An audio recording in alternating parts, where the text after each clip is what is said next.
CMR shopping mall Dasara ధమాకా offers అద్భుతమైన offers తో పాటు అబ్బురుపరిచే spot gifts.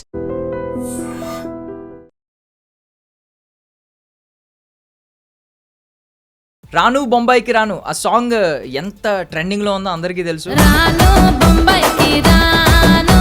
First of all congratulations. Thank you so much అండి. లిఖితాన్ని ఎలా లాక్కొచ్చారు అంటే బికాజ్ ఆమె స్క్రీన్ ప్రెజెన్స్ యాడెడ్ అడ్వాంటేజ్ అయింది ఆమెకి. ఒక్క సాంగ్తో ఆమెకు కూడా మంచి బ్రేక్ వచ్చింది. ఒక్క స్టెప్ అలా వేసి చూపించింది అంతే. నేనైతే షాక్ అయిపోయాను నిజంగా. అంటే అసలు అంత గ్రేస్ చేస్తుంది. అసలు తను మంచి డాన్సర్ అండి.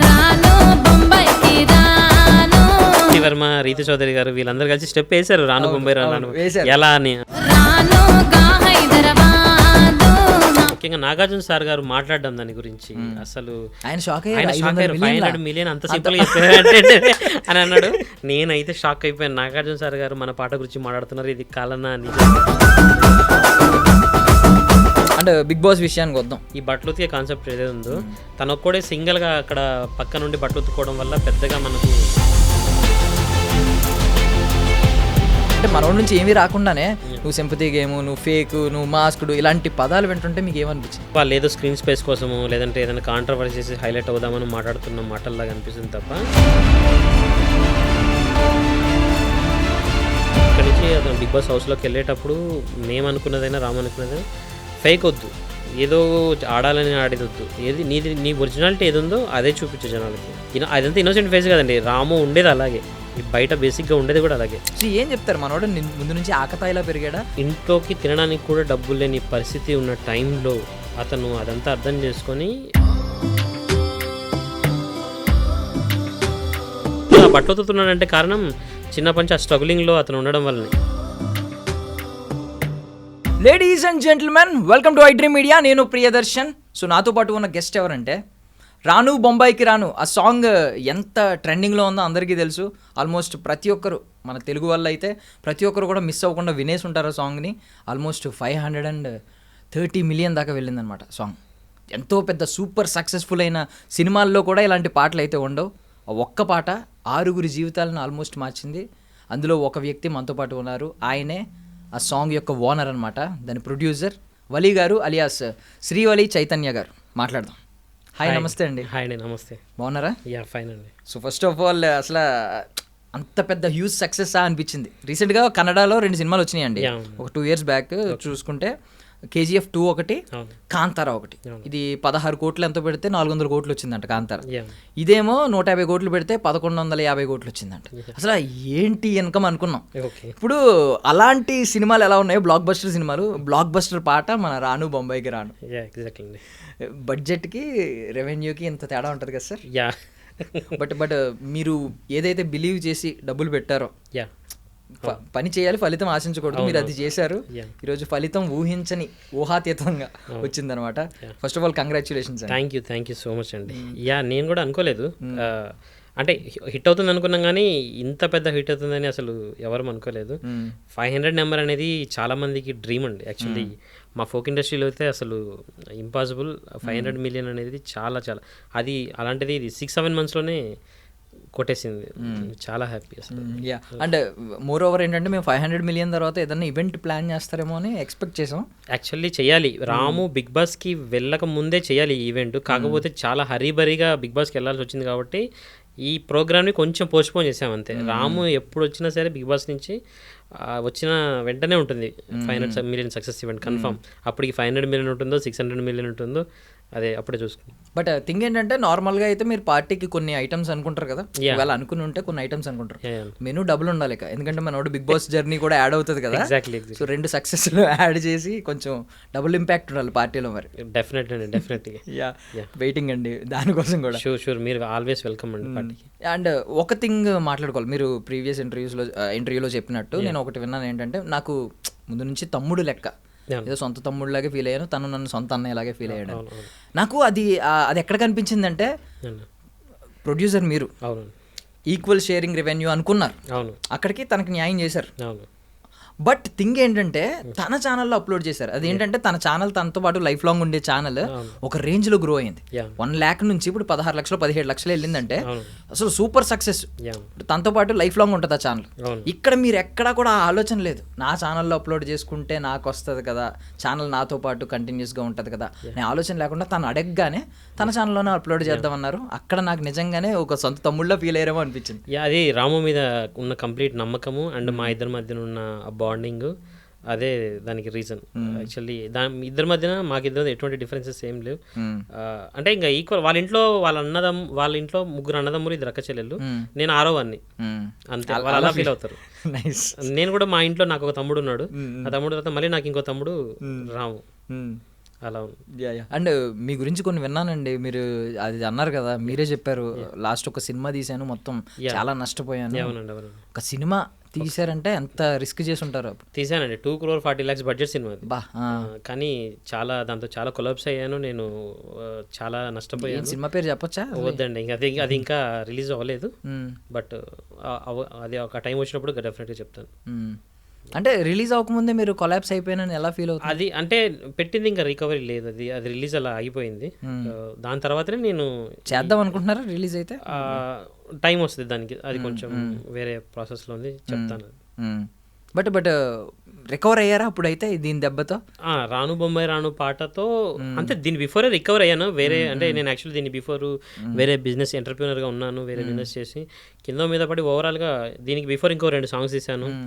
ఫస్ట్ సాంగ్ వచ్చేసి తెరీ మేరీ కథ అని ఒక సాంగ్ తీశాను, అది 40 million అబోవ్ క్రాస్ అయింది. దాని తర్వాత సెకండ్ సాంగ్ మళ్ళీ రాముతో తీశాను, అది అంత ఏం వర్కౌట్ అవ్వలేదు. వెంటనే మళ్ళీ రాను బొంబాయి రాను చేశాను. మళ్ళీ థర్డ్ సాంగ్ ఇప్పుడు మళ్ళీ రాముతోటే ఉంది. రాము బిగ్ బాస్ ఇప్పుడు సెకండ్ సాంగ్ ఫస్ట్ సాంగ్ అనమాట మనోడితో చేసింది రాము. అది కొంచెం ఫెయిల్ అయినప్పుడు సెకండ్ ప్రాజెక్ట్కి నెక్స్ట్ ప్రాజెక్ట్కి డౌనే వెళ్ళిపోవాలి కదా, విత్ డ్రా చేసుకుని ఎందుకు సక్సెస్ అవ్వట్లేదు మనోడితో వేరే వాడిని పట్టుకుందాం అనే ఆలోచన రావాలి కదా. లేదండి, గట్టి అంటే ఒక సాంగ్ తోటి అంత ఫైనల్ అవుతుందని అట్లేం అనుకోలేదు. నేను రాము కలిసి ట్రావెల్ అవుతున్నాం. ఒకటి అనుకున్నాం ముందే, ఒక 3 సాంగ్స్ అనుకున్నాము. ఆ కవర్ ఎట్లా అనుకునేది కన్ఫర్మ్ చేసేయాలి. మా ఇద్దరికి నమ్మకం ఉంది, ఈ సాంగ్ కాకపోయినా ఇంకొక సాంగ్ అయినా డెఫినెట్గా కొడతామనే నమ్మకం ఉంది. సో అలాగే ఈ సెకండ్ సాంగ్ చేసాం. అండ్ మీరు ఇందాక అన్నారు అంటే మీరు ఎంటర్ప్రెన్యూర్గా బయట ఎక్కడో బిజినెస్ పెట్టి ఏదో రకంగా సంపాదించుకున్నారు. బట్ పడిపోయిన చోట లేవడం అనేది అవసరం మనిషికి. మీరు ఎక్కడ ప్రూవ్ చేసుకోవాలి. ప్రూవ్ చేసుకున్నారా? ఇప్పుడు ఏమనిపిస్తుంది? చాలా హ్యాపీ అండి, చాలా హ్యాపీ. పడిపోయిన చోటే నిలబడడం అనేది నిజంగా దేవుడిచ్చిన గొప్ప గాడ్ గిఫ్ట్ ఇది. ఏంటి ఇప్పుడు అంటే సినిమాలో బడ్జెట్ పోయినప్పుడు పెట్టింది రికవర్ అవునప్పుడు ఎవరెవరు నిందించారు మిమ్మల్ని? వాళ్ళందరూ ఇప్పుడు వాళ్ళ ముఖ చిత్రాలు అడుగుతాం కదా, వాళ్ళ రెస్పాన్స్ ఏంటి ఇప్పుడు? పోయినప్పుడు అయిపోయింది ఆబ్వియస్లీ అంటారు, నీకెందుకు ఇంత సినిమాలు చేయడం ఎందుకు, అవి చేయడం ఎందుకు, ఇంత అవసరమా ఇది అని.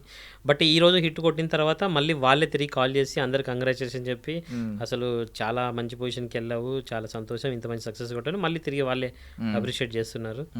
అంతే ఇంకా ఎక్కడైనా జరిగేది ఇంక ఇది. So happy, I'm happy. అంటే నేను రాను బొంబాయికి రాను కదా మీ సాంగ్, నేను ఎక్కడ ఫోన్ చేసి అడిగితే రాను ఇంటర్వ్యూకి రాను అంటారేమో అనుకున్నాను. బట్ ఎనీవే అడిగ్గానే ఓకే చెప్పారండి. థ్యాంక్ యూ అండి, మీరు కూడా ఈ అవకాశం నాకు ఇష్టం. అండ్ మన బిగ్ బాస్ గురించి మాట్లాడుకుంటే, బిగ్ బాస్ సీజన్ ఇప్పుడు 9లో మనోడే యంగెస్ట్ ఏమో అనిపించింది కొంచెం. ఆల్మోస్ట్ మనోడే యంగెస్ట్ అందులో ఉన్న వాళ్ళందరిలో. యాక్చువల్లీ అదే ఇప్పుడు బిగ్ బాస్ లో మీరు ఏదైతే చూస్తున్నారో రాము, అది అతని నిజమైన క్యారెక్టర్ అదేనండి. అక్కడే నటించట్లేదు. అతను బయట ఉండేది కూడా సేమ్ అదే ఇన్నోసెంట్గా ఉంటాడు, అలాగే ఉంటాడు. తనకి ఎక్కువ ఫైట్ చేయడం కానీ లేదంటే ఎక్కువ ఏదో పెట్టుకొని లోపల కూడా పెట్టుకొని బయట మాట్లాడడం ఇలాంటి ఏం రాదు. చాలా చాలా ఏదంటారు చాలా మెత్తటి మనిషి రాము. సో మీరు ప్రీవియస్లీ బడ్జెట్ చెప్పేశారు 5 లక్షలు అయింది ఈ సాంగ్ అని. రెవెన్యూ ఎంత వచ్చి ఉంటుందండి మొత్తం? అంటే నేను చెప్తే ఇప్పుడు మళ్ళీ ఆల్రెడీ మధ్య బాగా పబ్లిసిటీ ఇదే అయిపోతుంది, వస్తారేమో. బట్ ఎనీ టైమ్స్ మామూలుగా జస్ట్ క్యాజువల్గా సక్సెస్ ఎలా ఉంది అనేది చెప్పండి. బేసికలీ ఇన్ని టైమ్స్ వచ్చి ఉండొచ్చు, ఇలా వచ్చి ఉండొచ్చు. నేను 5 lakhs పెట్టి 5 lakhs ఇన్వెస్ట్మెంట్ అండి మన సాంగ్ది. దానికి ఒక దగ్గరగా రాము అంతేందుకు ఎగ్జాంపుల్ చెప్తాను. రాము ఒక 3 months బ్యాక్ ఒక 1 CR అని చెప్పాడు కదా, అది 250 million అప్పుడు చెప్పాడండి. ఇప్పుడు ఇది మంది 500 million దాటిపోయింది కదా, ఇంకా దాన్ని బట్టి మీరే ఎస్టిమేషన్ వేసేసుకోవచ్చు ఎంత వచ్చింది. సూపర్, చాలా బాగా చెప్పారు, మాకు అర్థం అవుతుంది. గట్టికి కొట్టారు అయితే మొత్తానికి. అంటే ఇప్పుడు రెవెన్యూ మోడల్ ఎలా అంటే 50-50 అని ఎలా అనుకున్నారు? ముందు ఏమన్నా వేరే నెగోషియేషన్ వచ్చి ఇలా ఏమన్నా జరిగినాయా? ఏం లేదండి, యాక్చువల్లీ అసలు రాము కూడా ఏం అడగలేదు. రాము సాంగ్ మేము అనుకున్న తర్వాత ఒక రోజు కూర్చున్నాం మామూలుగా. నేనే చెప్పాను, రాము సాంగ్లో వచ్చేసి రెవెన్యూ 50-50 తీసేసుకుందాం, అందులో ఇంకా డౌట్ ఏం లేదు అని చెప్పేసి అనుకున్నాం. అదే ఉన్నాం అంతే, ఇంకేం లేదు. కాకపోతే డే 1 రాము ఛానల్లోనే పెట్టాలనేది రాము చేసిన రిక్వెస్ట్ అది. సో నేను కూడా ఓకే, రాము గురించి నాకు తెలుసు కాబట్టి, ఆ నమ్మకం ఉంది కాబట్టి ఈ సాంగ్ రాము ఛానల్లోనే పెట్టడం జరిగింది. అంటే ఓపెన్గా అడుగుతున్నాను, ఒకవేళ ఈ సాంగ్ ఇన్ని మిలియన్స్ వస్తుంది అని మీకు ముందే అనిపించుంటే గట్టిగా గట్ ఫీలింగ్ ఒప్పుకునేవారా? ఇదే 100% ఒప్పుకునేవారు. మీ ఛానల్లో పెట్టుకోవాలని ఏమన్నా? ఆ రోజు కూడా ఈ సాంగ్ హిట్ అవుతుందని తెలుసు, కానీ ఇంత ఈ రేంజ్ హిట్ అవుతుందని తెలియదు, కానీ డెఫినెట్గా హిట్ అవుతుందని మాత్రం గట్టి నమ్మకం ఉంది. అయినా సరే నేను రాము ఛానల్ పెట్టడానికైనా నాకు అబ్జెక్షన్ లేదు. రాము నాకు రాము ఛానల్లో ఉంటే ఇంకా నా ఛానల్ ఉన్నట్టేనండి, ఇంకా దాంట్లో అసలు వేరే డిఫరెన్స్ ఏం లేదు ఇంకా. ఇప్పుడు ఏంటంటే బిగ్ బాస్కి వెళ్ళిన తర్వాత తన హ్యాండిల్స్ ఏమన్నా మీరే చూస్తున్నారా? యా, మొత్తం అంతా అతని PR వర్క్స్ అని నేనే చూసుకుంటున్నా. అతని ఇన్స్టాగ్రామ్, అతని ఫోన్స్ కూడా నాకే ఇచ్చేళ్ళాడు. సూపర్. సో అది ఇద్దరు అన్నయ్యలు ఉన్నారు, ఇద్దరు అక్కలు ఉన్నారు, బట్ స్టిల్ మీకు ఇచ్చారంటే మీరు పెద్ద అన్నయ్య అని ఫీల్ అయిపోయాడు. వాళ్ళ బ్రదర్స్ కూడా అంతే, వాళ్ళు కూడా అంతే, నాతో కూడా అలాగే ఉంటారు.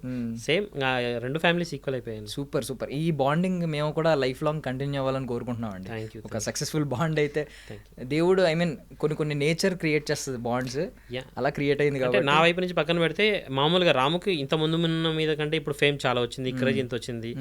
ఎవరంటే ఈ రోజుల్లో ఒక ప్రొడ్యూసర్కి అంత ఇంపార్టెన్స్, అంత వాల్యూ ఇచ్చి ఒక బ్రదర్ లాగా ఓన్ చేసుకొని ఇంత నమ్మకం పెట్టేది? సో రాము యొక్క అతని క్యారెక్టర్ అది.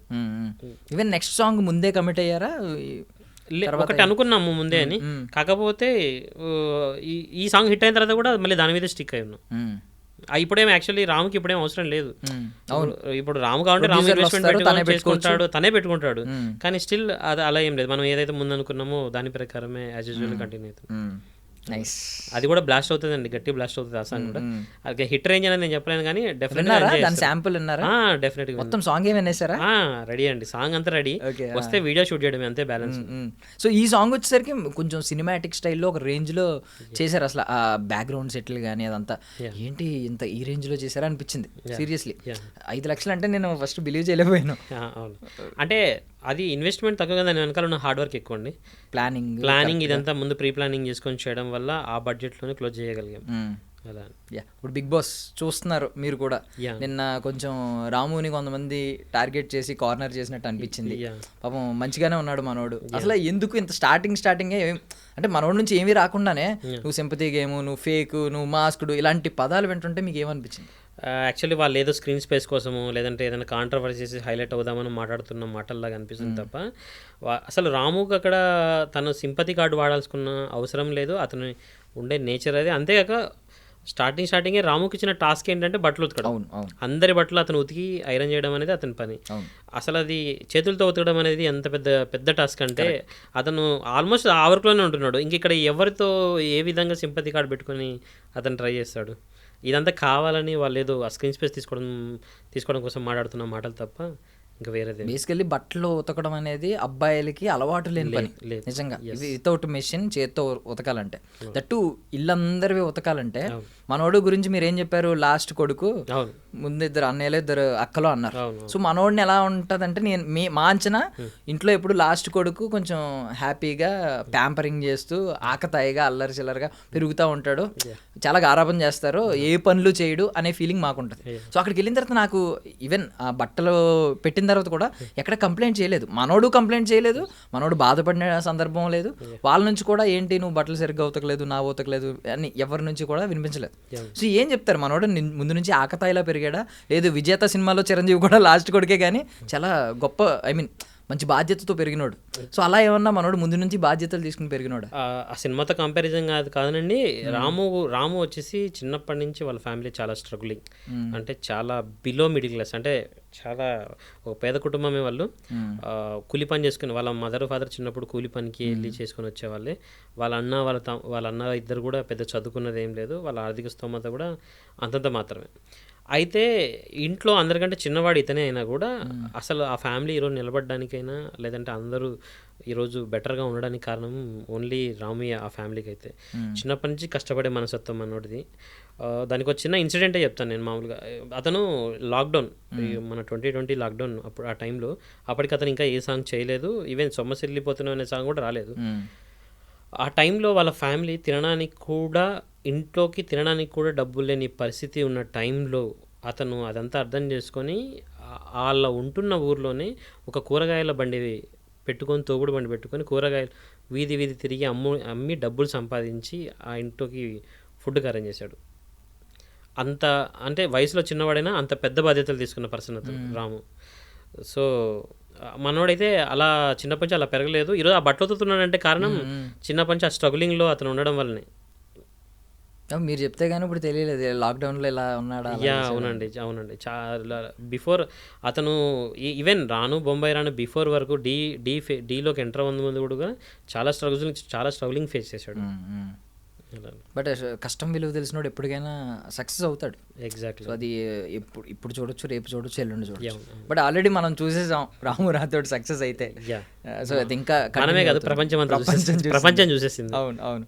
అండ్ అప్పుడైతే నాకు బాగా అనిపించింది, బిగ్ బాస్ హౌస్లో మీకు ఎవరు రాముని సపోర్ట్ చేస్తున్నారు కొంచెం అనిపించింది, ఎవరు కావాలని కార్నర్ చేస్తున్నారు అనిపించింది?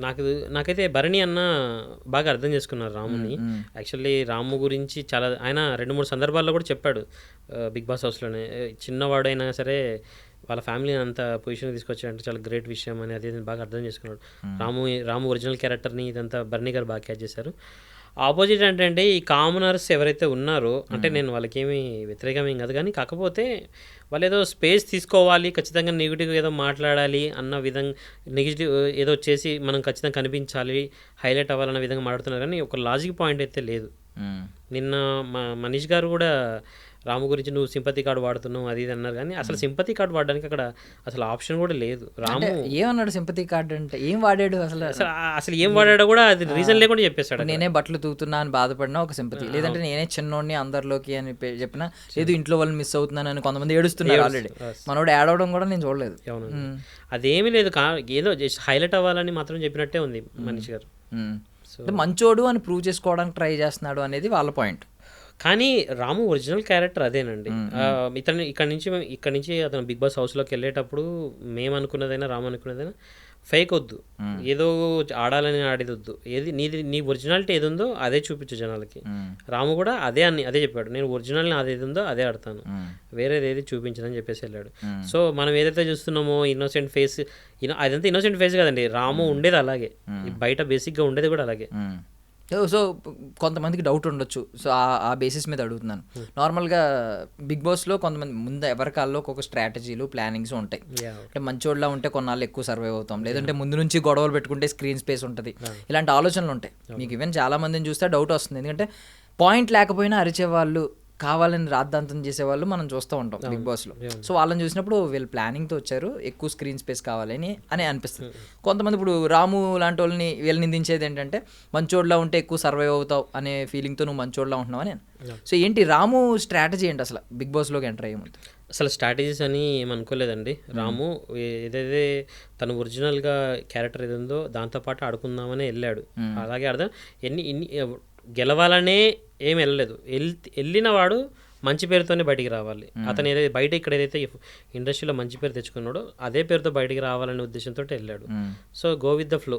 మీరేమైనా ఇన్పుట్స్ ఇచ్చారా వెళ్ళినప్పుడు ఇలా ఉండు? నేను చాలా చెప్పి పంపించానండి, కానీ నేను చెప్పిన అతను ఫేక్ గేమ్ ఆడాడు కదా, అందుకే నేను చెప్పిన ఇన్పుట్స్ ఏం తీసుకోలేదు.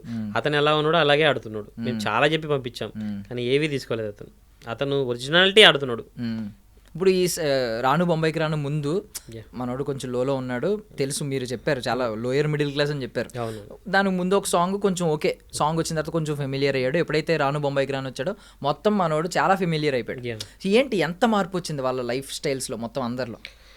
లైఫ్ స్టైల్లో అంటే అప్పటికి ఇప్పటికి ఒకేలా ఉన్నాడు కానీ కాకపోతే ఏంటంటే అండి వాళ్ళ ఫ్యామిలీ కానీ రాము కానీ ఏదైతే ప్రాబ్లమ్స్ ఉన్నారో ఈ ఫైనాన్షియల్ స్ట్రగ్లింగ్స్ కానీ అండ్ ఇంతకుముందు అతనికి రావాల్సిన ఆల్రెడీ ఒక పాట ఇంతకుముందు పెద్ద బ్లాక్ బస్టర్ అండి కానీ దాంతో అంత రికగ్నైజేషన్ రామ్ అనుకున్నంత రెవెన్యూ ఇదేం అతనికి జనరేట్ అవ్వలేదు. మరి ఆ రీజన్స్ ఏమో నాకు తెలియదు కానీ బట్ ఈ సాంగ్తో మాత్రం మొత్తం అందరూ ఆల్ హ్యాపీస్ వాళ్ళ ఫ్యామిలీ అంతా. అండ్ ఇంకొక థింగ్ ఏంటంటే నార్మల్గా మీరు ఇందాక ఒక మాట అన్నారు, సరదాగా అనే మాట చాలా కామెడీగా అన్నారు, ఐటీ రైట్స్ అవుతున్నాయని ఊరికే. సో ఇప్పుడు ఐటీ రైట్స్ గురించి ఒక మాట అడుగుతున్నాను, మీ అభిప్రాయం చెప్పండి. ఇప్పుడు సక్సెస్ అయ్యి బాగా సంపాదించినప్పుడు ఐటీ రైట్స్ జరుగుతూ ఉంటాయి. ఒక మనిషి కోటీశ్వరుడు కాస్త ఏదో ఉన్న పెట్టి మొత్తం లాస్ అయిపోయాడు అనుకోండి, లక్షాధికారి అయిపోయాడు అనుకోండి, అప్పుడు ఐటీ రైట్స్ జరిగి అరే నష్టపోయావా అని తిరిగి డబ్బులు ఇస్తే బాగుంటుంది అంటారా? రూల్ ఇంకా మనం లాన్ ఫాలో అవ్వాల్సింది అంటే బేసికల్ ఇప్పుడు సంపాదించుకుంటున్నప్పుడు మాకు పే చేయండి అని చెప్పి వెళ్తున్నప్పుడు ట్యాక్స్ నువ్వు కడుతున్నావా లేదని చూసినప్పుడు లాస్ అయిపోయినప్పుడు కూడా అరే నీ ట్యాక్స్ లోంచి నీకు కొంచెం ఇస్తాను అని చెప్పి వస్తే బాగుంటుంది అంటారా? ఈ ప్రపంచానికి సక్సెస్ అయిన వాళ్ళే కావాలి, రెవెన్యూ సంపాదించేవాడే కావాలి. అంటే బికాస్ మీరు ముందు ఆల్రెడీ చాలా నష్టపోయారు ఒక సినిమాకి పెట్టి, ఆ టైంలో ఎవరు రారు ఎవరు ఇవ్వరండి. కాకపోతే ఐటీ అనేది ఇంకా మనం ఖచ్చితంగా మన బాధ్యత అది, మనం పే చేసుకోవాలి. సో మన రాముతో అయితే మీకు అసోసియేషన్ ఉంది, ఒక బాండింగ్ ఉంది కాబట్టి సాంగ్ ఎలా వచ్చింది. లిఖితాని ఎలా లాక్కొచ్చారు అంటే బికాస్ ఆమె స్క్రీన్ ప్రెజెన్స్ యాడెడ్ అడ్వాంటేజ్ అయింది ఆమెకి, ఒక్క సాంగ్తో ఆమెకు కూడా మంచి బ్రేక్ వచ్చింది. అవునవును. లిఖితాని యాక్చువల్లీ నాకు రామయ్య చూపించాడు, ఆ ప్రొఫైల్ చూపించాడు ఫస్ట్. అన్న ఈ అమ్మాయి అయితే బాగుంటుంది ఒకసారి మరి పెట్టుకుందామా అని అడిగాడు. నేను ఆ ప్రొఫైల్ చూసిన తర్వాత నాకు రాముకి మంచి పేరింగ్ అనిపించింది, అలాగే అనుకొని తీసుకొచ్చాం. నేను యాక్చువల్లీ ఆ అమ్మాయి ఆ రేంజ్లో పర్ఫార్మెన్స్ చేస్తుందని అయితే నాకు తెలియదు. వచ్చాక అక్కడ రిహార్సల్స్ రోజు ఒక్క స్టెప్ అలా వేసి చూపించింది అంతే, నేనైతే షాక్ అయిపోయాను నిజంగా. అంటే అసలు అంత గ్రేస్ చేస్తుంది అసలు. తను మంచి డాన్సర్ అండి, మంచి డాన్సర్. అండ్ రాను బొంబాయి రానికి తను అందించిన ఎఫర్ట్స్ చాలా చాలా చాలా. ఆమె గురించి అసలు మీకు ఏం తెలియదా? నాకు ముందు తెలుసండి, అంటే ఆ అమ్మాయి డీలో రాముతో కొన్ని పర్ఫార్మెన్స్ చేసింది అలా తెలుసు.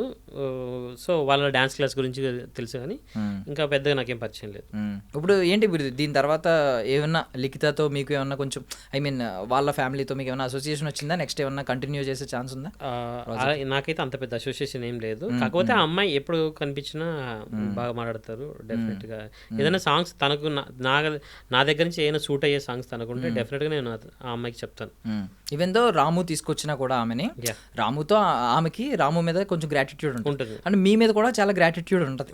ఎక్కడైనా చూపించారా సాంగ్ పోస్ట్ రిలీజ్ తర్వాత, సక్సెస్ వచ్చిన తర్వాత వాళ్ళు ఏమన్నా మిమ్మల్ని అప్రోచ్ అయ్యి థ్యాంక్ యూ సో మచ్ అని చెప్పడం ఇలాంటివి ఏమన్నా? అంటే ఇది కాంట్రవర్సీ అని కాదు కానీ నాకు గ్రాటిట్యూడ్ రాము దగ్గర నుంచి తప్ప మిగతా ఎవరి దగ్గర నుంచి కనిపించలేదు. ఫస్ట్ ఆఫ్ ఆల్ పాయింట్, చాలా మంది ఎందుకు ప్రొడ్యూసర్ పేరు చెప్పడానికి కూడా నామూషిగా ఫీల్ అవుతారు కొంతమంది. బట్ మీరు ప్రీవియస్ ఇంటర్వ్యూలో చూసాను, మీరు ఫస్ట్ నుంచి కెమెరామ్యాన్ని కొరియోగ్రాఫర్ని ఏమన్నారంటే ఇది ఆయన సాంగ్ అని అన్నారు. డెఫినెట్లీ శేఖర్ వైరస్ ఇది ఆయన సాంగే, నా సాంగ్ అనడం కంటే ఆయన సాంగ్ అన్నారు. మీరు వాళ్ళందరినీ ఎలివేట్ చేసుకుంటూ వస్తున్నారు, కెమెరామ్యాన్ని, కొరియోగ్రాఫర్ని, మొత్తం అందరినీ కూడా. బట్ వాళ్ళెవరో మీ పేరు చెప్పడానికి ఎందుకు అంత నామోషి? ఏమో మరి, అంటే ఎందుకు ఎప్పుడు వాళ్ళు ఏ ఇంటర్వ్యూ చూసినా వేరే సందర్భం వచ్చినా కూడా ప్రొడ్యూసర్ పేరు తీసుకోవడానికి వీళ్ళనే కదండి. జనరల్గా చెప్తున్నాను, ప్రొడ్యూసర్ అనేవాడు ఒక దానికి ఫాదర్ అంటే ఒక బరువు మోసేది ప్రొడ్యూసరే. ఈరోజు సాంగ్ హిట్ అయింది కాబట్టి ఓకే, ఒకవేళ ఫ్లాప్ అయినా కూడా ఆ బరువు తీసుకొని వెళ్ళేది చివరి వరకు ప్రొడ్యూసరే, దాన్ని నష్టం భరించేది కూడా ప్రొడ్యూసరే. కాకపోతే చాలామంది ఈ ప్రొడ్యూసర్ని ఒక మాట అతని గురించి అనడానికి లేదా చెప్పడానికి కూడా చాలా నామూషిగా ఫీల్ అవుతారు. మరి అది ఎందుకో నాకు తెలియదు. బట్ మా దాంట్లో అందరూ మ్యాక్సిమం, అంటే రాము అయితే మా కొరియోగ్రాఫర్ అయినా ఎవరైతే ఇప్పటివరకు చేశారో వాళ్ళందరూ నా పేరు చెప్పారు. నాకు కొంచెం వాళ్ళ గ్రాటిట్యూడ్ కనిపించింది. నాకు అందరికంటే నాకు కూడా వాళ్ళ మీద గ్రాటిట్యూడ్ ఉంది. నాకు కూడా అంత పెద్ద హిట్ ఇచ్చారు వాళ్ళు, నేను కూడా వాళ్ళని అంతే ప్రేమగా నేను కూడా చూసుకుంటాను. అంటే ఇప్పుడు ఆల్రెడీ హిట్ రాజమౌళి గారికి ప్రొడ్యూస్ చేయాలంటే కోట్ల మంది వెంట పడతా ఉంటారు. ఇప్పుడు అదే రాజమౌళి గారు ఫస్ట్ సినిమాకి ప్రొడ్యూస్ చేయమంటే ఎంతమంది వస్తారు? రారు కదా. ఇప్పుడు అలా కదా, ఇప్పుడు మీకు ఆల్రెడీ వెల్ ప్రూవ్డ్, అమ్మో రాము సాంగ్, అమ్మో ఈయన ఇలా అనిపించింది అనుకోండి, మీకు మీరే వెంటపడి నేనే ప్రొడ్యూస్ చేస్తాను అడగొచ్చు. బట్ ప్రొడ్యూసర్ నమ్మి పెడుతున్నాడంటే ఏమి ఈ రిజల్ట్ 500 మిలియన్లు అనేది తెలియక ముందు పెడుతున్నాడంటే చాలా ఫాదర్. నిజంగా మీరు అన్నట్టు క్రియేటర్ కంటే గొప్పవాడు. లేకపోతే ఈ 500 మిలియన్లు ఎక్కడ ఉండేవి, వాళ్ళ ఆలోచనల్లోనే ఉండిపోయాయి. అంతే కదండి. ఇప్పుడు అది ఒకవేళ పోయింటే ఇప్పుడు ఈ పోయిన అమౌంట్ గురించి ఎవరి పని వాళ్ళు చేసేసుకుంటారు. కానీ దాని యొక్క లాసెస్ భరించేది, దాని పెయిన్ భరించేది కేవలం ప్రొడ్యూసరే. సో కొంచెం ప్రొడ్యూసర్కి కూడా రికగ్నేషన్ ఇవ్వడం అనేది అందరి టెక్నీషియన్ల బాధ్యత. Correct, super. నాది అదొక రిక్వెస్ట్, ఇంకేం లేదు. అదే ఆర్డర్ కూడా కాదు, ఒక రిక్వెస్ట్. ఇప్పుడు ప్రొడ్యూసర్ కూడా ఒక టెక్నీషియన్ లాంటి వాడే. మీలాగే అతను కూడా డే 1 నుంచి డే ఎండింగ్ వరకు, ఇంకా మీరందరూ అవుట్ అయిన తర్వాత కూడా దాన్ని ఇంకా ఇంకా ఎక్కువ రోజులు బాధ్యత మోసేది కూడా అతనే. అవును, కరెక్ట్. అంటే ఇప్పుడు ఎలాగో లాస్ అయినప్పుడు వదిలేస్తారు, సక్సెస్ అయినప్పుడు అన్న పట్టుకోండి. కనీసం సక్సెస్ అయినప్పుడు ఒక మాట చెప్తే హ్యాపీగా ఫీల్ అవుతాం. Correct, seriously super point. అంటే ఓకే, ఇప్పుడు నెక్స్ట్ రాముతో ఒక ప్రాజెక్ట్ ఎలాగ అనుకుంటున్నారు ఏంటి? ఇంకా తర్వాత ఏం ఆలోచనలు ఉన్నాయి మీకు? మళ్ళీ సినిమాల వైపు అడుగులేద్దాం అనుకుంటున్నారు, లేదు ఈ ఫోక్ ఇండస్ట్రీని కొన్నాళ్ళు రూల్ చేద్దామని అనుకుంటున్నారు? అలా ఏం లేదు. నేను డెఫినెట్గా నాకు మంచి ఒక కంటెంట్ తీయాలని, వెబ్ సిరీస్ కానీ మూవీ కానీ, ఒక మంచి బడ్జెట్లో ఒక మంచి మూవీస్ తీయాలని నాకు ఉంది. నాకంటే ఎన్ని పాటలు తీస్తున్నా సరే ఇంట్రెస్ట్ అంతా మూవీస్ వైపు అలా లాగుతూనే ఉంటుంది. అంటే చివరికి ఫైనల్ ఏం అదే కదా, ఒక మంచి మూవీ తీయాలి, ఒక మంచి హిట్ కొట్టాలి అనేది ఉంది లోపల. అవకాశం వస్తే డెఫినెట్గా ఆ వైజ్కి కూడా వెళ్తాను. అండ్ సొమ్మసిల్లిపోతున్న సాంగ్ విషయానికి వస్తే, ఆ సాంగ్ అంటే మీరు అంటుంటే విన్నాను నేను, అంత సక్సెస్ అవ్వలేదండి. అది చాలా మంది విన్నారు. లేదండి, అది దగ్గర దగ్గర నియర్ బై ఇప్పుడు 300 million దగ్గరలో ఉంది. అదే అప్పట్లో చాలా పెద్ద సక్సెస్ అండి, చాలా సక్సెస్. అయితే మరి దాంట్లో ఏదో గొడవలు జరిగాయంట. ఈ గొడవలు జరిగే, ఏ ఇష్యూ జరిగే నాకు తెలియదు. యాక్చువల్లీ అందులో రాముకి ఏమీ రెవెన్యూ రాలేదు. ఓకే, అది రాము పరంగా రెవెన్యూ ఏం రాలేదు అంతే. సో యాక్చువల్లీ అది అంత సక్సెస్కి రాము అప్పటికే మంచి వెల్ సెటిల్ అవ్వాలండి, కానీ అది జరగలేదు. మరి అది ఏం జరిగిందో నాకైతే తెలియదు. నేను అది కూడా వాళ్ళు వీళ్ళు చెప్తుంటే విన్నదే తప్ప వేరేదేం లేదు. అది కరెక్ట్, మీరు అన్న పాయింట్. ఒకవేళ మనకి ఏం తెలియకపోయినా కూడా అనలైజ్ చేసుకుంటే ఇప్పటికి రాము సెటిల్ అయి ఉండాలి మీరు అన్నట్టు. అది కూడా చాలా పెద్ద సక్సెస్ అయింది. సక్సెస్ అవునండి, సూపర్ ఈ విషయం అయితే. అండ్ బిగ్ బాస్ విషయానికి వద్దాం. ఏంటి ఇంకా ఎన్నాళ్ళు మనోడు ఎన్నాళ్ళు సస్టైన్ అవుతాడు? బికాజ్ ఏంటంటే మంచోళ్ళు ఎక్కువ సస్టైన్ అవ్వరు అనేది ఒక ఆలోచన ఎప్పటి నుంచో ఉంది. ఎందుకంటే ఇది బిగ్ బాస్ అనేది స్నేక్స్ అండ్ లాడర్స్ లా ఉంటుంది. ఎప్పుడు ఎవడు కాటేద్దామా అని చూస్తూ ఉంటాడు, ఎవరిని పంపిద్దామా అని చూస్తా. ఇది ఒక మజా, ఆడియన్స్ కూడా మజా. అండ్ బట్ ఏంటంటే ఎప్పుడైతే ఒకడు జెన్యున్ గా ఉన్నాడో, ఒకడు కార్నర్ అవుతున్నాడో, వాడిని ఆడియన్స్ బయట ఉండి మావాడు అని చెప్పి ఓన్ చేసుకుని ప్రొటెక్ట్ చేస్తూ ఉంటారు. మరి రాము విషయంలో ఇది ఎలా అవుతుంది, ఎటు తిరుగుతుంది అని అనుకుంటున్నారు? రాము ఓపెన్ అవుతాడండి. అంటే కొంచెం ఇంటరాక్ట్ అవ్వడానికి కొంచెం టైం పడుతుంది, కానీ 1-2 days తర్వాత డెఫినెట్గా ఓపెన్ అవుతాడు. నాకు తెలిసి ఇప్పుడున్న టాస్క్ కొంచెం అతనికి కాంప్లికేటెడ్ ఉండొచ్చు. ఈ బట్టలు ఉతికే కాన్సెప్ట్ ఏదైతే ఉందో, తను ఒక్కడే సింగిల్గా అక్కడ పక్క నుండి బట్టలు ఉతుక్కోవడం వల్ల పెద్దగా మనకు స్పేస్ తీసుకోవడం ఫుటేజ్ అవ్వట్లేదు. కానీ రేపు ఈ టాస్క్ అయిపోయిన తర్వాత డెఫినెట్గా అందరితో ఖచ్చితంగా గట్టి ఇంటరాక్షన్ అవుతాడు. మనకు కావాల్సింది ఖచ్చితంగా ఇస్తాడు, నాకైతే నమ్మకం ఉంది. ఆడతాడండి. నాకు తెలిసి top 5 వరకు వస్తాడని నా నమ్మకం ఉంది. నాకైతే నమ్మకం ఉంది top 5 వరకు వస్తాడు. నైస్. అండ్ బిగ్ బాస్ లో ఆల్రెడీ వచ్చిన వెంటనే కూడా మన సృష్టి వర్మ కొంతమంది అడిగారు ఆ స్టెప్ వేద్దాం మనం అని చెప్పి. చూసాను సృష్టి వర్మ, రీతి చౌదరి గారు వీళ్ళందరూ కలిసి స్టెప్ వేశారు రాను బొంబాయి రాను ఎలా అని. ఈ సాంగ్ ప్లే అవ్వాలి ఒక రోజు, ఏ రోజైనా ఎపిసోడ్ ప్లే అవ్వాలి. దానివల్ల కూడా కొంచెం ఇంకా ఉన్న ఆల్రెడీ 500 millionsకి ఇంకొంచెం యాడెడ్ అవుతుంది అడ్వాంటేజ్, ఇంకొంచెం ఫ్యూయల్ ఇంక్రీజ్ చేసినట్టు అవుతుంది అని ఏమైనా అనిపిస్తుందా? హ్యాపీ అండి. అండ్ బిగ్ బాస్ లాంటి షోలో మనం రాను బొమ్మ రాను సాంగ్ ప్లే అవ్వడం, ముఖ్యంగా నాగార్జున సార్ గారు మాట్లాడడం దాని గురించి, అసలు ఆయన షాక్ అయ్యారు. 500 million అంత సింపుల్ అని అన్నాడు. నేనైతే షాక్ అయిపోయాను. నాగార్జున సార్ గారు మన పాట గురించి మాట్లాడుతున్నారు, ఇది కలనా నిజమా? నిజంగా షాక్ అది. ఈవెన్ మీరు చూసుకుంటే సక్సెస్ఫుల్ సినిమాల్లో 100 million రాగానే పెద్ద పోస్టర్స్లో వాళ్ళ ప్రమోషన్ ఉంటుంది, పిఆర్ అంతా ప్రమోట్ చేస్తూ ఉంటారు. మీరు ఎప్పుడన్నా పిఆర్ని పెట్టుకుని ఎలాగేమన్నా సక్సెస్ అవుతున్నప్పుడు మీమ్ పేజెస్ని కాంటాక్ట్ అయ్యి చేయండి అన్నారా? బికాజ్ ఆర్గానిక్గా అయిపోయింది, అది చాలా ప్రమోట్ అయిపోయింది. మీరు ఎప్పుడన్నా ఇలా ట్రై చేశారా? లేదండి, నేను అసలు ఏమీ చేయలేదు దానికి. ప్రమోషన్ వైజ్గా అయితే నేనేం చేయలేదు. ప్రమోషన్ వైజ్గా జనాలే దాన్ని తీసుకెళ్లారు తప్ప నేనైతే ఏం చేయలేదు. బట్ జనాలు ఏదన్నా ఒకసారి గట్టిగా అనుకున్నారంటే అది ఏ రేంజ్ సక్సెస్కి వెళ్తుంది అనేది రాను బొమ్మాయి రాను ప్రూవ్ చేసింది. సో ఇంత పెద్ద హ్యూజ్ నెంబర్ అనేది సినిమా సాంగ్స్ కూడా కష్టమేనండి, చాలా కష్టం. ఈ ఇయర్లో మా సినిమా రాను బొమ్మాయి రాను సాంగ్ రిలీజ్ అయినప్పటి నుంచి ఇప్పటి వరకు టాప్ మ్యూజిక్ 4లో ఉంది ఇప్పటి వరకు. 3 months top 1లోనే ఉంది, తర్వాత నెక్స్ట్ 2 months top 2లో ఉందండి, ఆ తర్వాత top 3 top 4 ఇప్పుడు top 4లో ఉంది. ఇండియా వైడ్గా top 4 మ్యూజిక్ వీడియో. సూపర్. అసలు అది నేనే నమ్మలేదు. నేనే ఒక్కోసారి అప్పుడప్పుడు గీచుకుంటాను, ఇది నిజంగా ఇది మనకే వచ్చిందా, దీనిలో ఉన్న పేరు నాదేనా అని అనుకుంటున్నాను. 100%. మీకు మీ పేరు బాగా కలిసి వచ్చిందా? ఇవన్నీ షార్ట్ ఫామ్ పెట్టుకున్నారు మొత్తం పేర్లో. అవునండి, అందుకే అలా కలిసి వచ్చిందనే నేను ఈ సాంగ్ వరకు మాత్రం వలి అనే రావాలి, ఫుల్ పేరు వద్దు, ఫుల్ నేమ్ రావద్దు అని చెప్పి. నెక్స్ట్ ఇదే కంటిన్యూ అవుతుంది, ఈ పేరు ఇదే అండి, వలి ప్రొడక్షన్స్ వలి. అంతే. అంటే న్యూమరాలజీ ఏమైనా ఫాలో అయ్యి ఎవరినన్నా చూపించి ఇలాగ ఏమైనా ఉందా? లేదు, అలా ఏం లేదండి. చిన్నప్పటి నుంచి మామూలుగా ఆ పేరుతో ఎందుకో ఏదైనా నేను అనుకున్నప్పుడు బాగా జరుగుతాయి, అలాగే ఇలా కంటిన్యూ. పర్సనల్ అంతే, పర్సనల్ ఫీలింగ్ అంతే. అంటే మరి మనోడికి ఏంటంటే ఇప్పుడు మీ ప్లానింగ్ ఏంటి? బికాస్ ఇప్పుడు మీ చేతుల్లో పెట్టాడు, మీరే నా అన్న ఇంతమంది అన్నల్లో, ఇద్దరు అన్నల్లో, ముగ్గురు అన్నల్లో ఈ అన్నకే ఇస్తానని చెప్పి మీ చేతుల్లో హ్యాండిల్స్ అన్ని పెట్టాడు. మరి ఏంటి మనోడిని ఎలా పుష్ చేద్దాం అనుకుంటున్నారు బయట నుండి? మా ఫోక్ ఇండస్ట్రీ మొత్తం అంతా రాము వెనకాల ఉందండి. డెఫినెట్గా అందరం చాలా గట్టిగా సపోర్ట్ చేస్తున్నాం మొత్తం అందరం. ఎలా చెప్తున్నారు అంత గట్ ఫీలింగ్తో ఫోక్ ఇండస్ట్రీ ఎంత సపోర్ట్ చేస్తున్నారు? డెఫినెట్గా నాదే ఇప్పుడు మాకు తెలుసు, రోజు మాట్లాడుకుంటుంటాం కదండి, గ్రూప్స్ ఉన్నాయి మా అందరికీ అన్ని. డెఫినెట్గా అందరూ ప్రతి ఒక్కళ్ళు రోజుకి నేను దగ్గర 150 నుంచి 150 నుంచి 200 కాల్స్ మాట్లాడుతున్నాను అందరితోటి. అన్ని నెంబర్ ఆఫ్ మెసేజెస్ ఎన్నో వస్తున్నాయి. సో నాకు తెలిసినంతవరకు మా ఫోక్ ఇండస్ట్రీ ఎవరికైతే చాలా గట్టిగా నిలబడుతుంది రాముకు, అలాగే జనాలు కూడా రాము ఒరిజినల్ క్యారెక్టర్ ఏదో ఖచ్చితంగా వాళ్ళకు కూడా తెలుస్తుంది. డెఫినెట్గా అందరు చాలా మంది సపోర్ట్ చేస్తారని నా గట్ ఫీల్. మరి సోషల్ మీడియాలో పోస్ట్లు ఎడిట్లు చేస్తూ ఉండాలి, ఎప్పటికప్పుడు దొరికిన ఫుటేజ్ని తీసుకుని మనం అంటే బికాస్ ఏంటంటే ఎపిసోడ్ మొత్తం చూసినా వాడికి స్ట్రైక్ అవ్వకపోవచ్చు ఆడియన్కి, కామన్ ఆడియన్స్. ఎప్పుడైతే అది కట్ చేసి ఇక్కడ ఇది జరిగిందని మీరు హైలైట్ చేస్తే అవును కదా అని రియలైజ్ అవుతాడు, అది ఓకే ఓట్స్ రూపంలో కన్వర్ట్ అవుతుంది. మరి ఆ విషయంపై ఏంటంటే టీమ్నే, మా టీం ఉందండి, మా టీము 24 hours ఇదే పని మీద ఉంది. మా టీం ఎడిటర్స్ అండ్ మా టీం అంతా ఉంది. ఆల్రెడీ ఎవ్రీడే అన్ని పోస్టులు పడుతూనే ఉన్నాయి, ఏ ఫుటేజ్కి ఆ ఫుటేజ్ తీసి మీమ్స్ వేస్తూనే ఉన్నారు. డెఫినెట్గా మేము చాలా గట్టిగా ట్రై చేస్తాం. సో బిగ్ బాస్ హౌస్కి వెళ్తున్నప్పుడు కాస్ట్యూమ్స్ కానీ ఇంకేమైనా థింగ్స్ పట్టుకెళ్తూ ఉంటారు, ఏంటి ఏమేమి పట్టుకెళ్ళారు, ఏమేమి ఇచ్చారు? మామూలుగా తనకు ఫస్ట్ ఒక 1 month సరిపడా బట్టలన్నీ తీసుకెళ్ళిపోయాడండి.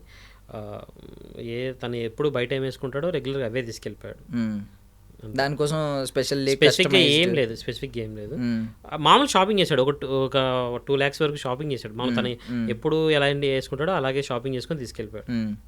ఇప్పుడు మళ్ళీ వీక్లీ ఏమన్నా అందిస్తూ ఉండాలండి కాస్ట్యూమ్స్? వాళ్ళు చెప్తారండి, ఒకవేళ అక్కడ ఏమన్నా కావాలంటే వాళ్ళు చెప్తారు, తీసుకుపోయి మనం ఇచ్చారు. కొన్ని స్పెషల్ డేస్ జరుగుతూ ఉంటాయి, లైక్ సండేస్ అంటే స్పెషల్ డే, ఫన్ డే కాబట్టి నాగార్జున గారు వస్తారు కాబట్టి. ఈ వీకెండ్స్లో కొన్ని కస్టమైజ్ చేసుకుంటూ ఉంటారు కొంతమంది, రెగ్యులర్ ప్యాటర్న్ కాకుండా. మరి దానికోసం ఏమన్నా డిజైన్ చేయించుకున్నారా? డిజైన్ కొన్ని అంటే డిజైన్ ఏం స్పెసిఫిక్గా చేయించుకోలేదు, కానీ ఇప్పుడు వెళ్ళేటప్పుడు పర్చేస్ చేసుకొని వెళ్ళాడు. కొంతమంది స్పాన్సర్లు వస్తారు, కొంతమంది స్పాన్సర్లు ఉంటారు. మేమైతే పర్టికులర్గా ఏ స్పాన్సర్ నేను హైర్ చేసుకోలేదు, రామయ్య తీసుకొని వెళ్ళాడు బట్టలు. ఇప్పుడు మధ్యలో ఎవరినైనా కొంచెం ఆ విధంగా వెళ్ళే ఉన్న, బికాజ్ ఏంటంటే చాలా మంది ఫాలో అయ్యేది ఏంటంటే కొలాబరేషన్ మీద వెళ్ళిపోతారు. డిజైనర్ ఉంటాడు, పర్సనల్ డిజైనర్, ముందే మెజర్మెంట్స్ తీసుకుంటారు, మంచివి చేసి పంపిస్తూ ఉంటారు బిగ్ బాస్ హౌస్లో. సో ఆ ప్యాటర్న్ ఏం ఫాలో అవ్వలేదు మీరు? ఆ ప్యాటర్న్ ఏం ఫాలో అవ్వలేదండి. నార్మల్గా ఏవైతే స్పెషల్ అనుకుంటాము స్పెషల్ డేస్కి, దానికి ముందే అంచనా వేసుకొని ఇన్ని క్లాస్ కావాలని చెప్పేసి షాపింగ్ చేసేసుకొని తీసుకొని. డిజైనర్ మధ్యలో ఏమన్నా అలా ఒక డిజైనర్తో కొలాబరేట్ అయ్యే ఛాన్స్ ఉందండి? చూడాలండి ఏం జరుగుతుందో. అంటే ఒకవేళ అక్కడి నుంచి ఏదైనా కాల్ వస్తే దాన్ని బట్టి డిసిషన్ తీసుకుందామని ఆగాను. సో ఇప్పుడు ప్రజెంట్ ఉన్న రాము గురించి మీకు తెలుసు, ప్యూర్ హార్టెడ్ అని అంటున్నారు, ఎలా ఉంటాడో అలాగే ఉంటాడు అంటున్నారు. బట్ రాము మార్చుకోవాల్సినవి ఏంటి, బలాలేంటి మీరు చెప్పండి? రాము మార్చుకోవాల్సింది అంటే కొంచెం డిఫెండ్ చేస్తే బాగుంటుంది. సరే నీ ఒరిజినల్ క్యారెక్టర్ అదే, కానీ కాకపోతే చూసే వాళ్ళకు కూడా అంటే ఒక తప్పు జరిగిన చోట కూడా మనము అలాగే సైలెంట్గా ఉంటే ఆ తప్పే అందరు నిజం అనుకోవచ్చు. కొంచెం రాము దాని గురించి ఫైట్ గట్టిగా మాట్లాడితే బాగుంటుందని నా ఫీలింగ్. బీయింగ్ ఏ కామన్ ఆడియన్, ఒక ఆడియన్గా, బిగ్ బాస్ ఆడియన్గా మీరు ఎలాంటి వాళ్ళకి అట్రాక్ట్ అవుతారు? అంటే ఫస్ట్ నుంచి స్క్రీన్ స్పేస్ గొడవ పెట్టుకుని హైలైట్ అవుతూ వీళ్ళకి అట్రాక్ట్ అవుతారా, లేదు ఎవడు జెన్యూన్ అనిపిస్తున్నాడు, ఎవడు ఫస్ట్ సైలెంట్గా ఉన్నా టైం వచ్చినప్పుడు మాట్లాడేవాడు, ఇలాంటి వాళ్ళకి అట్రాక్ట్ అవుతారు? నేను జెన్యూన్గా మాట్లాడే వాళ్ళకి సపోర్ట్ చేస్తానండి. ఏదో మనం హైలైట్ అవ్వాలని, స్క్రీన్ స్పేస్ తీసుకోవాలని, నెగిటివ్ని పాజిటివ్ చూసి అలా కాకుండా ఎవరైతే జెన్యూన్గా ఉన్నట్టుగా మాట్లాడతారో నేను వాళ్ళని ఇష్టపడతాను. కొంచెం ఇప్పుడు భరణి గారి విషయానికి వస్తే ప్రతి సీజన్లో ఒక కొంచెం ఏజ్ ఎక్కువ ఉన్నా, లేదంటే వాళ్ళకి వాయిస్ ఎక్కువ ఉన్నా, హౌస్ని మొత్తం కంట్రోల్ చేయాలి, అథారిటీ అవ్వాలి, నేను కొంచెం ఈ గాడ్ ఫాదర్ ఈ క్యారెక్టర్ అవ్వాలి అని అనుకుంటూ ఉంటారు. సో అలాంటి క్యారెక్టర్లో భరణి గారు ప్రెజెంట్ అనిపిస్తున్నారు. నేను లాస్ట్ సీజన్ ఒకసారి చూసాను, అది పల్లవి ప్రశాంత్కి శివాజీ గారు ఉన్నట్టే ఈసారి కూడా రాముకి భరణి గారు ఉంటారని నేను మొత్తం మీద రాముని విన్నర్నని ఫిక్స్ అయిపోయారు మీరు. సింక్ కూడా అలా కుదిరింది చూస్తారా, పోలిక్ కూడా అలా కుదిరింది. అలా చాలా హ్యాపీ అండి, ఇంకా పోలిక్ కూడా అలా కుదిరిపోయింది. బాగుంది. మీరు అంటే మీ తమ్ముడు కాబట్టి మీరు అనుకుంటారులేండి విన్నర్ అని చెప్పి ముందు నుంచి. బట్ కొంచెం ఇటువైపు కామనర్స్లో కూడా ఆలోచిద్దాం. కామనర్స్లో కొంచెం మన హరీష్ హృదయ మానవ్, ఆయన కూడా కొంచెం ఎక్కువ కంట్రోల్ చేస్తున్నాడు ఆయన హౌస్ని. ఐ మీన్ ఆయన మాటలతో కొంచెం కంట్రోల్లో పెట్టుకునే సిచ్యువేషన్ ఆయన కూడా కనిపిస్తుంది. అవును. ఏమనిపిస్తుంది మీకు భరణి గారికి ఆయనకి ఏమైనా ఫేస్ ఆఫ్ జరిగే ఛాన్స్ ఉందంటారా? నిన్న జరిగింది కదండి చిన్న ఫేస్ ఆఫ్, ఆల్మోస్ట్ అమ్మో చాలా పెద్ద యుద్ధమే జరిగింది. కాకపోతే ఆయన హృదయ మానవ్ గారు అంటే ప్రతి విషయానికి మాట్లాడాలని ట్రై చేస్తున్నారు. కాకపోతే అక్కడ స్పేస్ ఉన్నా లేకపోయినా తీసుకొని మాట్లాడాలని, ఎలాగైనా చేయాలని. ఈసారి మాత్రం కామనర్స్ అందరూ గట్టిగా ఉన్నారు, అసలు ఒక రేంజ్ లో ఉన్నారు. మేబీ చూడాలండి. కామనర్స్ గట్టి పోటీ ఇస్తున్నారు అమ్మో, కామనర్స్ అసలు మామూలుగా లేదు. వాట్ అబౌట్ ఈ సీజన్ ఫీలింగ్ అంటే కొత్తగా అగ్ని పరీక్షని క్రియేట్ చేసి అక్కడ నుంచి ఫిల్టర్ చేసి నిజంగా స్ట్రాంగ్ కంటెస్టెంట్స్ని తీసుకొచ్చి సెలబ్రిటీస్తో పాటు వదిలి మొత్తం ఫార్ములా మారిపోయింది. వీళ్ళు 9 వీళ్ళు 6 మెంబర్స్. నిజంగానే మీరు అన్నట్టు వీళ్ళని ఓనర్స్ని చేశారు, వీళ్ళని టెనెంట్స్ని చేశారు, వారు క్రియేట్ చేశారు ఆ అట్మాస్ఫియర్. ఎలా అనిపిస్తుంది మీకు ఈ సీజన్ ప్రీవియస్ సీజన్స్తో పోలిస్తే? బాగుందండి. యాక్చువల్లీ కామనర్స్కి సెలబ్రిటీస్కి మధ్యన కాంపిటీషన్ ఏదైతే ఉందో ఇది చాలా కొత్తగా ఉంది, బాగుంది. అంటే చాలామంది కామనర్స్ సెలబ్రిటీలు అయ్యే అవకాశం ఇది అంత ఈజీగా ఎవరికి రాదు, వీళ్ళకి వచ్చింది. చూడాలి ఇంకా. డెఫినెట్గా వీళ్ళందరూ మంచి గుడ్ నేమ్ తోటి అందరికి రికగ్నైజ్డ్ అయిపోతారండి, వాళ్ళ లైఫ్స్ అన్ని చేంజ్ అయిపోతాయి ఆటోమేటిక్గా. సో మన సినిమా ఇండస్ట్రీలో దిల్ రాజు గారు సక్సెస్ అయిన తర్వాత కొత్త వాళ్ళకి అవకాశాలు ఇస్తూ ఆయన దిల్ రాజు గారు ఫస్ట్ ఒక ఆలోచన వచ్చింది, కొంతమంది మీద ఇలా ఆలోచనలు ఉంటాయి. ఇప్పుడు మీరు ఇక్కడ కూడా మంచి సక్సెస్ఫుల్ జర్నీ స్టార్ట్ అయింది, ఏంటి కొత్త వాళ్ళు మిమ్మల్ని అప్రోచ్ అవ్వాలంటే ఎలా మరి అవకాశాలు? యాక్చువల్లీ నేను ఫస్ట్ నుంచి కొత్త వాళ్ళతోనే చేస్తున్నానండి, నేను ఎప్పుడు పాత వాళ్ళతో చేసిందే లేదు. నా ఫస్ట్ సాంగ్ తో పూజా నాగేశ్వరన్ అమ్మ ఇంట్రడ్యూస్ చేశాను. తను దాని తర్వాత ఓపిల్గా వెంకటేష్ అని పెద్ద బ్లాక్ బస్టర్ అమ్మాయి. ఆ అమ్మాయి తర్వాత సెకండ్ సాంగ్ లో కూడా ఇంకొక మంచి రాముని ఇంకొక అమ్మాయిని ఇద్దరిని ఇంట్రొడ్యూస్. ఆ అమ్మాయి కూడా చాలా మంచి సాంగ్స్ చేస్తుంది. ఇప్పుడు మళ్ళీ థర్డ్ సాంగ్ తోటి మళ్ళీ లిఖిత, మళ్ళీ రాము, మళ్ళీ ఫోర్త్ సాంగ్ కూడా. ఇంకా కొత్త వాళ్ళకి ఎప్పుడు నేను డెఫినెట్ గా వెల్కమ్. అంటే కంటెంట్ బాగుంటే డెఫినెట్ గా, అది కొత్త పాత ఏం లేదండి, డెఫినెట్ గా చేస్తాను. మిమ్మల్ని ఎలా అప్రోచ్ అవ్వాలి? ఇప్పుడు ఎవరైనా నా ఇన్స్టా ఉందండి, మెయిల్ మెసేజ్ చేయొచ్చు. ఇన్స్టాలో మెసేజ్ చేస్తే మీరు చూస్తారా? అన్ని చూస్తానండి, కన్ఫర్మ్ చూస్తాను, చూసి రిప్లై ఇస్తాను డెఫినెట్. సూపర్ అండి, సూపర్. అండ్ ఏంటండి మీ డ్రీమ్ ఏంటి? మంచి ప్రొడ్యూసర్ అవ్వాలండి, మంచి సినిమాలు తీయాలి. అంటే మీరు ఒక బిజినెస్ మ్యాన్గా ఎంటర్ప్రెన్యూర్గా కంటిన్యూ అవుతున్నారు. రెండిట్లో కామన్గా అడుగుతున్నాను నేను. ఈవెన్ మీకు ఎక్కువ మైండ్ ఎంటర్ప్రెన్యూర్గా ఎదగాలని ఉందా, లేదు ఈ ఇండస్ట్రీలో ఈ సినిమా ఇండస్ట్రీ ఫైనల్ డ్రీమ్ వచ్చేసి ఇదే. యాక్చువల్లీ ఇంట్రెస్ట్ అంతా దీని మీదే, మంచి సినిమా తీయాలి. ఎక్కడైతే ఇప్పుడు సినిమాలో పోగొట్టుకున్నాను, పాటలో సంపాదించుకున్నాను, అదే కాకుండా ఒక మంచి సినిమా కూడా తీయాలి, ఒక మంచి పేరు సినిమా నుంచి కూడా పొందాలి, ఇదే డ్రీమ్. ఎవరు ఫేవరెట్ హీరో, ఎవరు డ్రీమ్ కొలాబరేషన్ ఒకటి ఉందా ఎవరితో? వీళ్ళతో చేయాలి. చిరంజీవి గారు అండి, చిరంజీవి గారు, మెగాస్టార్ చిరంజీవి గారు అంటే ప్రాణం. ఎందుకండి? చిన్నప్పటి నుంచి ఆయనకు అడ్మైర్ అండి. ఆయన ఎంత స్వయం కృషితో పైకి వచ్చారు, అసలు చాలా చాలా ఇష్టం నాకు. మా మెగాస్టార్ చిరంజీవి గారు అడిగితే ఈ పాట ఫ్రీగా ఇచ్చేస్తానండి, ఒక పాట. ఆయన సినిమా కంటే ఈ సాంగ్ అట్లా ఇచ్చేస్తాం. ఇప్పుడు ఇంకో సాంగ్ అనుకుంటున్నారు, అది ఇచ్చేస్తారా? లేదండి, రాను బొమ్మాయిరాని ఇచ్చేస్తాను. అసలు ఏమవుతుంది, ఆయన మా పాటకి చేస్తే చాలండి, ఇంకంత మించి మాకు అంత మించి ఇంకా. సినిమాల్లో ఈ మధ్య ఈ రీమిక్స్ లో అలవాటు పడింది, లైక్ ధమాకా సినిమాలో ఆ పాట కుర్చీని మడత పెట్టి మొన్న సందీప్ కిషన్ గారి మూవీలో సొమ్మసిల్లిపోతున్న సాంగ్ కూడా చేశారు. సో అలాగే ఏమన్నా మాకేనా ఒక్క కాల్ వచ్చింది అనుకుంటా, అసలు హ్యాపీ ఇంకా మామూలు కూడా. సూపర్, పోన్లండి. మంచి అంటే ఆలోచన, నేను ఎప్పటికైనా సినిమా తీయాలి అనే ఆలోచన కొంచెం దూరంగా ఉంటుంది, అది వెంటనే నెరవేరేది కాదు. బట్ మీ ఆలోచన చాలా భూమి మీద ఫస్ట్ ఏం నెరవేరుతుంది అని ఆలోచించుకుని ఈ సాంగ్ అడిగితే బాగుండు అని ఒక రైజ్ చేశారు పాయింట్. మేబీ అనిల్ రావుపూడి గారు కానీ ఎవరైనా చూసే సాంగ్ బాగుంది తీసుకుంటామని ఒక ఫోన్ చేసి, అమ్మో ఇంకా చిరంజీవి గారు మా సాంగ్ చేస్తున్నారంటే మాకు అంత మించి కావాల్సింది, మీకు అంతకు మించిన హుక్ స్టెప్ ఇంకేదో అంత మించింది అసలు ఏమొద్దు.